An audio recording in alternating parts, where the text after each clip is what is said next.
So after the brief discussion about the cell injury, let us start the types of cellular adaptation. So there are mainly 5 types of the cellular adaptation. First one is the hypertrophy, second one is the hyperplasia, third one is the atrophy, fourth one is the metaplasia, and fifth one is the dysplasia. Today we are going to learn till metaplasia. We are not going to learn about the dysplasia because dysplasia is also a type of cellular adaptation, but it is an easy way to describe it in a neoplasia chapter. Dysplasia is like a precancerous thing that is happening. So let's start with the first two, hypertrophy and the hyperplasia. Hypertrophy and hyperplasia.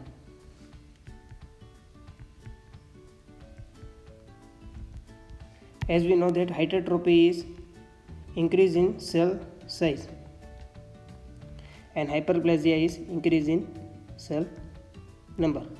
The most important thing here is there are some transcription factors which are involved in the hypertrophy.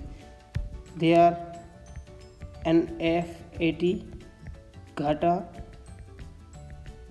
and MEF. I am putting this in the box. Mark this as an important for exam. So on the basis of these factors, the cell size increases and leads to hypertrophy. So now let us see the common example of the hypertrophy and the hyperplasia. These are the common examples. First one is the gravid uterus, that is pregnant uterus.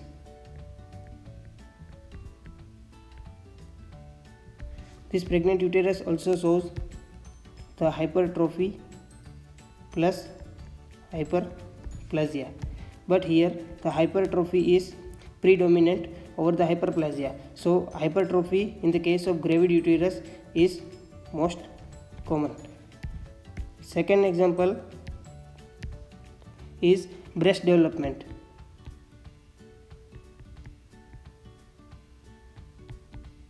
In the breast development, we will see about the puberty and the pregnancy. The easy thing to remember here that puberty and pregnancy consist of P. So here hyperplasia is predominant over the hypertrophy. So here most common is the hyperplasia. Now let us see the individual example of the hypertrophy and the hyperplasia. So example of hypertrophy, I am denoting this as HT. So first example of the breast, we discussed about the puberty and pregnancy, but we did not discuss about the lactation. As we see that lactation can consist of many T's, so it is involved in the hypertrophy. Easy to remember. Second one is the bodybuilder, the guys who are going to gym, so their skeletal muscle has a bulk, which is because of the hypertrophy, increase in number of cell size. Then third one is the proximal to obstruction. Let me give an example for this. This is intestine and there is a carcinomatous growth. So now feces is not able to pass. And the second example is the urinary bladder. Assume that there is a stone in the urinary bladder. Now urine is not able to pass. It's not able to pass. So these are the example of the proximal to the obstruction, which is due to the hypertrophy. Now the example of the hyperplasia. Example of hyperplasia, I am denoting as HP. So first one is the endometrial hyperplasia.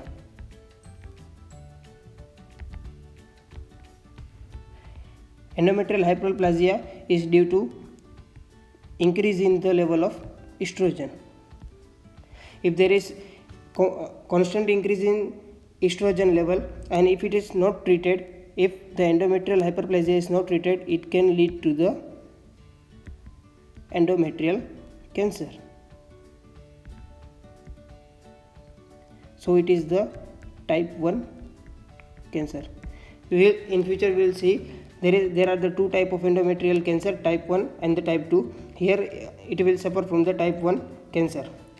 So second example related to the endometrial hyperplasia is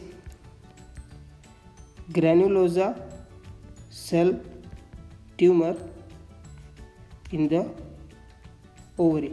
This is also due to increase in the level of estrogen. This we will study in the future in the gynec chapter. So these are the example of the hyperplasia.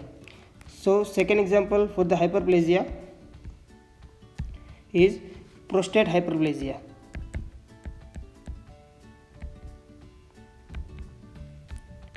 Here many students make a mistake that every student believe that prostate hyperplasia is due to the testosterone, but no, it is not due to the testosterone. Here testosterone is converted into the dihydrotestosterone with the help of 5-alpha reductase type 2 enzyme. So here dihydrotestosterone is responsible for the prostate hyperplasia. So what is the simple way to stop this process? So give this patient a finasteride. This is the basic and everyone know from the pharmac. So this is the prescription for this. And now let us move to the third one, atrophy, which is the third type of the cellular adaptation. So atrophy,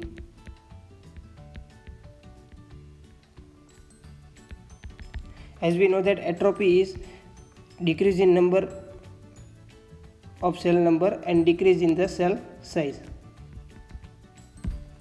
So there was a previous year question on the mechanism, that which mechanism is responsible for the atrophy.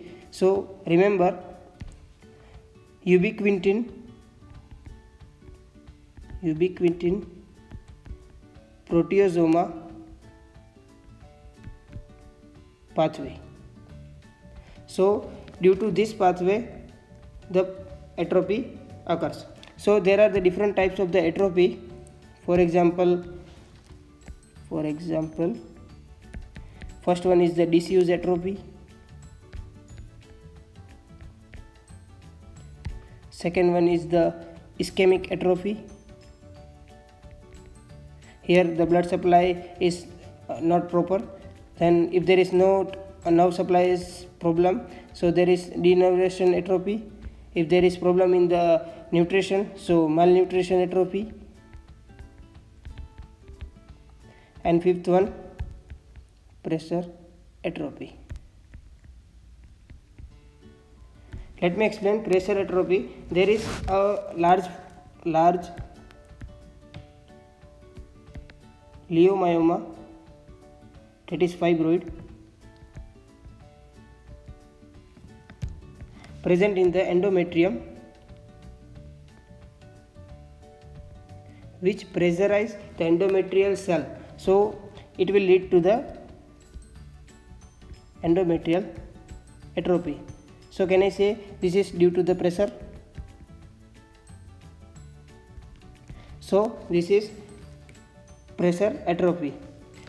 Here we can see in the endometrial atrophy also there is decrease in the level of estrogen, and if the endometrial atrophy is not treated, so it can lead to endometrial cancer. But the difference between this endometrial cancer and the before which we have discussed, in the hypertrophy is that here the endometrial cancer is of type 2. So we will study in the gynec that the endometrial cancer, it is the worst prognosis in the patient and it is postmenopausal.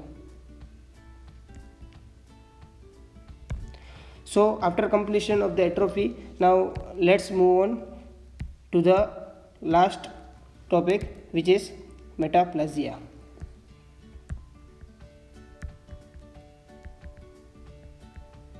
It is the very much important topic because here in the metaplasia, one tissue is converted into the another tissue. Maybe it is epithelium to epithelium or mesenchymal to mesenchymal.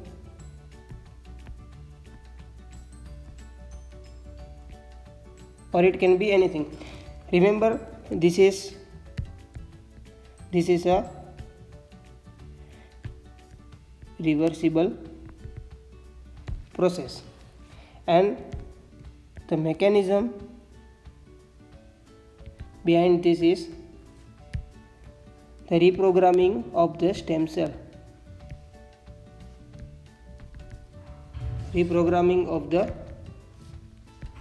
stem cell. Now let's discuss some of the example for the metaplasia. So first example, conversion of the respiratory ciliated epithelium into the squamous epithelium. This is mainly seen in the chronic smoker.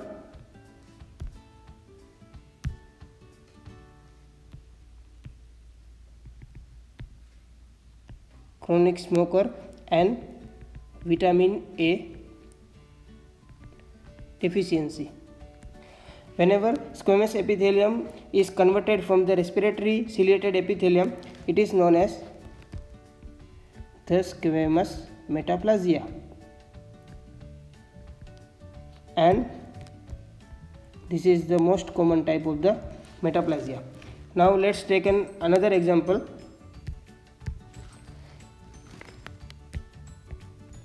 Esophageal squamous epithelium is converted into the intestinal columnar epithelium. The hallmark for the esophageal squamous epithelium to intestinal columnar epithelium is the goblet cell. Goblet cell is the hallmark which contains the mucin, and it is stained by the Alcian blue stain, which is the acidic mucin. And this is the classic example. This total process is the classic example for the Barrett's esophagus. So conversion of the esophageal squamous epithelium to the intestinal columnar epithelium is the classic example of the Barrett's esophagus. Barrett's esophagus is nothing but it is the esophageal cancer.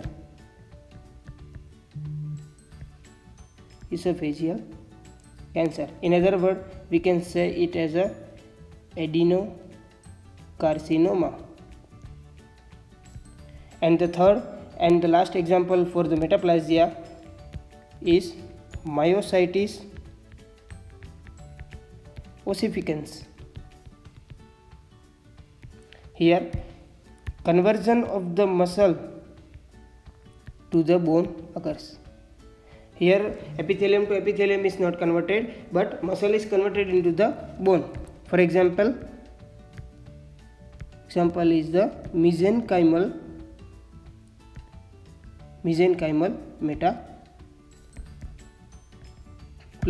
So this was all about the metaplasia. So today we learnt about the different types of the cellular adaptation. So this was the quick review about